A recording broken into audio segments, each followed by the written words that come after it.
मरलस दिलवा में छोरी, हंसते खेलत बिन मजबूरी, कहलस चाहत में दूरी।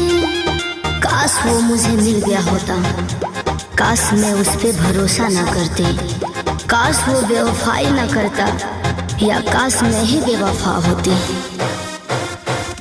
भले ही हम अकेले रहती, दिल न केहू के देले रहती, दर्दियों न कबो ले रहती।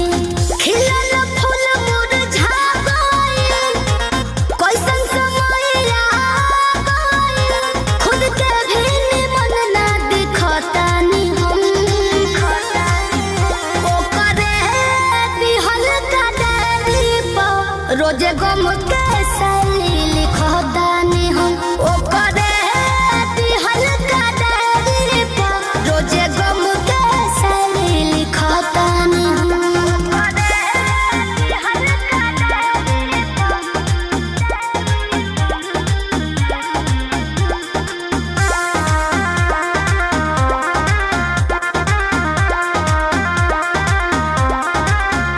जिंदगी में जे के जानत रहे, दिल से जे के पहचानत रहे, कैसे वो कर तो ही नहीं करे, भगवानों से बढ़ जे के मानत रहे। कसूर उनका नहीं हमारा ही था, कसूर उनका नहीं हमारा ही था। हमारी चाहत ही इतनी थी कि उनको गुरूर आ गया।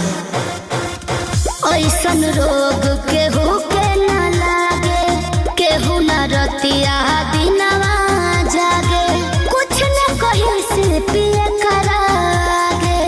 जहाँ भी रहो आजाद रहो, हरदम विजय जिंदाबाद रहो।